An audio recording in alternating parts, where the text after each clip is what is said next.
గజం కేవలం 13,500 రూపాయలకి హైదరాబాద్ కి చేరువలో మీ సొంతింటి కలను నిజం చేసుకోండి శ్రీ వాసవి ప్రాజెక్ట్స్ తో. వివరాలకు ఈ నెంబర్లకు కాల్ చేయండి.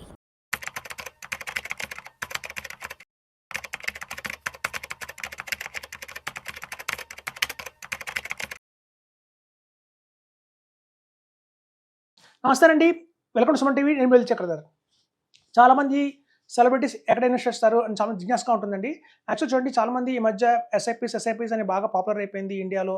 ఎవరు చూసినా కూడా ఎస్ఐపీ స్టార్ట్ చేయండి, మీకు షార్ట్ టర్మ్ గోల్ ఉంది అంటే ఒక కార్ కొనుక్కోవాలి, లేదా ఒక పెద్ద లగ్జరీ కార్ కొనాలి, లేదా ఒక వెకేషన్కి వెళ్ళాలి, ఫారెన్ వెకేషన్కి వెళ్ళాలి అంటే షార్ట్ టర్మ్ గోల్ కింద ఒక ఎస్ఐపీ వేయండి.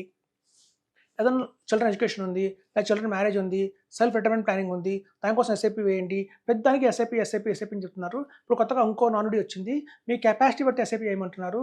మీ దగ్గర 1 lakh ఉందంటే కెపాసిటీ ఉంది పర్ మంత్ సేవ్ చేయడానికి అంటే 1 lakh ఎస్ఐపీ చేయండి. 5 lakhs కెపాసిటీ ఉంది మీకు ఇన్వెస్ట్మెంట్ చేయండి ఎస్ఐపీ అంటే 5 lakh ఎస్ఐపీ చేయండి. సో మనకి ఎంత కెపాసిటీ ఉంటే అంత ఎస్ఐపీ చేయమని చెప్తున్నారు.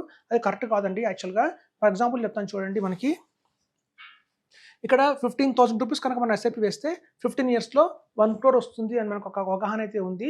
అలాగే చూడండి, మనం కనుక 15 lakhs ఎస్ఐపీ వేస్తే 15 yearsలో 100 crores అయితే తీసుకోవచ్చు. అలాగే మీకు ఏకంగా 1 crore 50 lakhs per month SIP కనుక వేస్తే 15 yearsకి 1000 crores అయితే ఈజీగా వస్తుందండి. 15 yearsలో పెద్ద అమౌంట్ అది 1000 crores అనేది. ఇప్పుడు చూడండి, మనకి 1 crore 50 lakhs అంటే దగ్గర 18 crores అవుతుంది per annum. So 18 crores per annum అనేది సెలబ్రిటీస్కి పెద్ద అమౌంట్ ఏం కాదు. ఎవరైతే 60 కోట్లు సంపాదించే వాళ్ళు ఉన్నారో మన ఇండియాలో పర్ ఇయర్, అట్లాంటి వాళ్ళందరికీ కూడా 18 crores పెద్ద అమౌంట్ కాదు. కానీ వాళ్ళందరూ అప్పని చేస్తున్నారంటే చేయట్లేదు. అంటే చూడండి, ఏ సెలబ్రిటీ కూడా మ్యూచువల్ ఫండ్స్లో పెద్ద మొత్తంలో అమౌంట్స్ అయితే ఇన్వెస్ట్మెంట్ చేయట్లేదు, ఎస్ఐపీస్ అసలే చేయట్లేదు. మనం అనుకుంటాం, చూడండి మహేష్ బాబు గారు ఉన్నారు, ఆయన సంతూర్ సోప్ యాడ్ ఇస్తారు. మహేష్ బాబు సంతోష్ సోప్ యాడ్ ఇచ్చారంటే దాని అర్థం ఏంటంటే వాళ్ళ ఇంటికి 10 సంతూర్ సోప్ వాడుతున్నారని కాదు. సో అట్లాగే మనకి పెద్ద క్రికెట్ స్టార్స్ వచ్చి మ్యూచువల్ ఫండ్స్ మ్యూచువల్ ఫండ్స్ చేయండి అని చెప్పినంత మాత్రాన వాళ్ళు మ్యూచువల్ ఫండ్స్ చేస్తున్నట్టు అర్థం కాదు.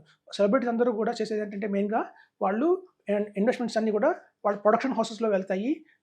సూపర్ స్టార్స్ అయితే కనుక లేదా సినిమా థియేటర్లు లేదా హోటల్స్ లేకపోతే వాళ్ళు బ్రాండెడ్ వాటిలో ఇన్వెస్ట్మెంట్ చేస్తారు. ఇప్పుడు చాలా D2C అనే కాన్సెప్ట్ బాగా ఎక్కువైపోయింది, అంటే డైరెక్ట్ టు కస్టమర్స్ అనేది. సో అట్లాంటి వాటికి ఎక్కువ ప్రమోట్ చేస్తారు, అట్లాంటి వాటిలో ఎక్కువ ఇన్వెస్ట్మెంట్ చేస్తుంటారు. సో అదండి చాలామంది చేసేదంతా ఇలా సెలబ్రిటీస్ అట్లాంటి ఇన్వెస్ట్మెంట్ చేస్తారు. సో మ్యూచువల్ ఫండ్స్లో మన దగ్గర ఎంత అమౌంట్ ఉంటే మన కంఫర్ట్ జోన్ చూసుకొని అంత ఎస్ఐపీ చేయండి అని చెప్తున్నారు. అలా చేయకండి. అలా ఎవరు కూడా పెద్ద సెలబ్రిటీస్ ఎవరు కూడా మ్యూచువల్ ఫండ్స్ ఎస్ఐపీలు చేయట్లేదు. అలా అని చెప్పి పెద్ద సెలబ్రిటీస్ ఎవరు కూడా PMS అనే ఏఎఫ్ కూడా చేయట్లేదు. సో PMSలో కొంతమంది చెప్తుంటారు సెలబ్రిటీస్ అందరూ కూడా PMS చేస్తారు. మీ దగ్గర 6 కోట్లు ఉంటే అప్పుడు ఒక 50 లక్షలు మీరు PMS చేయండి. మీ దగ్గర 10 కోట్లు ఉంటే అప్పుడు 2 కోట్లు ఏఎఫ్లో పెట్టండి. సెలబ్రిటీస్ ఇన్వెస్ట్మెంట్ అన్న మాట అయితే పడిపోయింది. ప్రతి ఒక్కళ్ళు PMS ఏఎఫ్ అనగానే ఒక సెలబ్రిటీ ఇన్వెస్ట్మెంట్ అని చెప్తారు. కానీ సెలబ్రిటీస్ ఎవరు కూడా PMS అండ్ ఏఎఫ్లో కూడా వాడు ఇన్వెస్ట్మెంట్ చేయట్లేదు. ఇక చూడండి, యాక్చువల్గా మరి డిఫరెన్స్ ఏంటి మ్యూచువల్ ఫండ్స్కి, SIFకి, PMSకి అలాగే ఏఎఫ్కి ఒక కామన్ మ్యాన్ కూడా అర్థమయ్యేలా సులభంగా చెప్తాను చూడండి. సపోజ్ మ్యూచువల్ ఫండ్స్ ఒక 100 రూపీస్ నోట్ అనుకుందాం, అలాగే మనకి SIF and PMS 200 rupees note అనుకుందాం, అలాగే ఏఎఫ్ వచ్చి 500 రూపీస్ నోట్ అనుకుందాం. ఇప్పుడు చూడండి, మీ దగ్గర ఒక 10,000 రూపీస్ ఉంది అనుకోండి. ఆ 10,000 రూపీస్ని మీ డినామినేషన్ 100 రూపీస్ నోట్లో చూస్తే ఒక బండిల్ వస్తుంది. అలాగే 20,000 అంటే 2 బండిల్స్ వస్తాయి. అలా మీరు ఒక 1 lakh కావాలి 100 రూపీస్ డినామినేషన్లో అంటే మీకు 10 బండిల్స్ వస్తాయి. సో 10 బండిల్స్ మనం ఈజీగా క్యారీ చేయొచ్చు. కానీ బియాండ్ దట్ క్వశ్చన్ మార్క్ వస్తుంది. ఒక 100 రూపీస్ మీకు నోట్లలోనే ఎక్కువ డినామినేషన్ తీసుకోవాలి. ఒక 10 lakhs, ఒక 20 lakhs, ఒక 40 lakhs, ఈవెన్ 50 lakhsకి 100 రూపీస్ డినామినేషన్ అంటే చాలా పెద్ద క్యారీ బ్యాగ్స్ తీసుకోవాలి. సో మనకి ఏంటంటే అలాంటి డినామినేషన్స్ తగ్గాలి అని కాబట్టి మీకు ఇలాంటి ఆప్షన్స్ వచ్చాయి. ఇక్కడ చూడండి, అదే మనకి 2 lakhs 200 రూపీస్ నోట్లలో అయితే కొంచెం తగ్గుతుంది, అదే 500 రూపీస్ నోట్లో అయితే ఇంకా తగ్గుతుంది. సో కాబట్టి ఇక్కడ చూడండి, మీ పోర్ట్ఫోలియో కనుక చాలామంది చేసే పెద్ద పొరపాటు ఏంటంటే 3 crores ఉన్నా కూడా మ్యూచువల్ ఫండ్స్లోనే పెడతాము, ఒక 30-40 ఫండ్స్లో పెడతామంటారు. 30-40 ఫండ్స్లో మీరు చూసుకుంటూ వెళ్తే మీకు అందులో చాలా లాస్లో ఉన్న మేకింగ్ ఫండ్స్ ఉంటాయి. ఒక డెసిషన్ మేకింగ్ అనేది కరెక్ట్గా తీసుకోలేరు. అందుకనే ఇప్పుడు ఆ 1 crore కనుక 2 PMSలో పెట్టారంటే ఈజీగా చూసుకోవచ్చు ఏ PMS బాగుంది, ఏ PMS బాగాలేదు, రిటర్న్ ఎంత వచ్చింది, రిటర్న్ ఎంత రాలేదు. సో అడిషనల్గా నాకు 5 lakhs ఉంది, ఆ 5 lakhs నేను ఏ PMSలో యాడ్ చేయాలి అనేది ఉంటుంది. సో అదే 1 crore కనుక మీకు 20 మ్యూచువల్ ఫండ్స్లో ఉంటే ఒకవేళ మనం కనుక ఇంకో 5 lakhs ఇన్వెస్ట్మెంట్ చేయాలంటే ఆ 20 ఫండ్స్లో ఏ ఫండ్లో ఇన్వెస్ట్మెంట్ చేయాలనేది కన్ఫ్యూజన్గా ఉంటుంది, ట్రాకింగ్ చేయడం చాలా కష్టంగా ఉంటుంది. సో అందుకనే ఇవన్నీ అండి కామన్గా ఇవన్నీ కూడా సెబీ రెగ్యులేటెడ్ మనకి ఇన్వెస్ట్మెంట్సే, అన్నీ కూడా ఈక్విటీ మార్కెట్కి సంబంధించినవే. అందులో కూడా ఫండ్ హౌసెస్ కూడా సేమ్గానే ఉంటాయి. ఇప్పుడు మనం చూస్తే మోతిలాల్ ఓస్వాల్ తీసుకోండి, మోతిలాల్ ఓస్వాల్ దగ్గర మ్యూచువల్ ఫండ్స్ ఉంటుంది, మోతిలాల్ ఓస్వాల్ దగ్గర SIF మన SIF లేదు, PMS ఉంటుంది. అలాగే మీకు ఏఎఫ్ కూడా ఉంటుంది. సో మీకు అలా టాటా వాళ్ళని తీసుకోండి. టాటా వాళ్ళ దగ్గర ఏఎఫ్ ఉంది, పిఎంఎస్ ఉంది, ఎస్ఐఎఫ్ ఉంది, మ్యూచువల్ ఫండ్స్ ఉంది.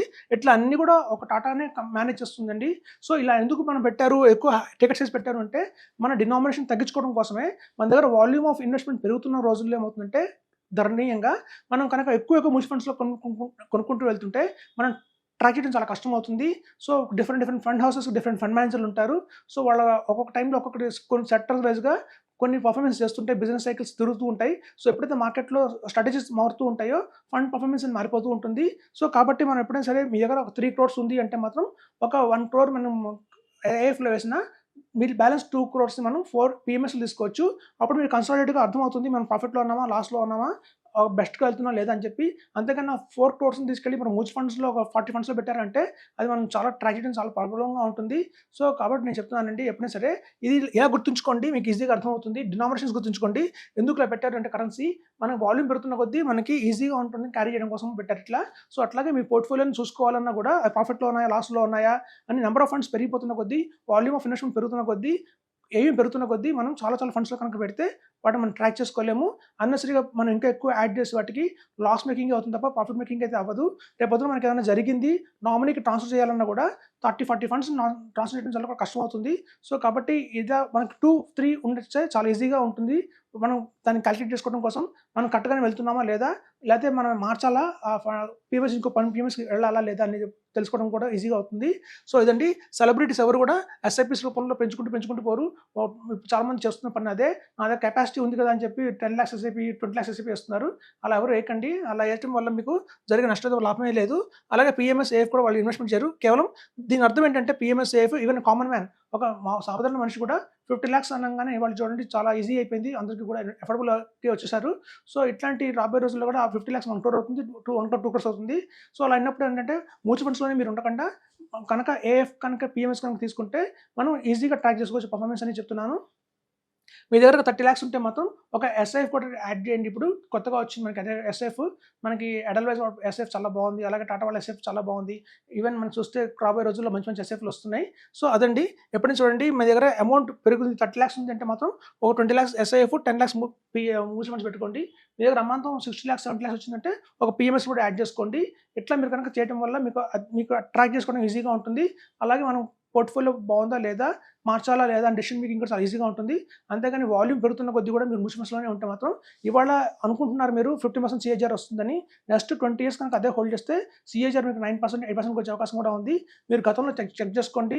ఏవైతే 2000లో స్టార్ట్ అయిన ఫండ్స్ ఉన్నాయో వాటి పర్ఫార్మెన్స్ అలా పడిపోతూ వచ్చిందో, ఫస్ట్ 5 yearsలో 30% ఇస్తాయి బాగానే, కానీ 10 yearsలో చూస్తే కనుక అవి పడిపోతాయి, 15%కి వస్తాయి, 12%కి వస్తాయి. అలా మీరు అంత లాంగ్ క్యారీ చేస్తే మీకు అంత డెంట్ అవుతుంది మార్కెట్లో. సో కాబట్టి చెప్తున్నానండి, ఎక్కువ వాల్యూమ్స్ మీరు మ్యూచువల్ ఫండ్స్ పెట్టకండి. వాటిని ఎస్ఐఎఫ్కి, పిఎంఎస్కి లేదా ఏఎఫ్కి షిఫ్ట్ అవడం ట్రై చేయండి. Thank you.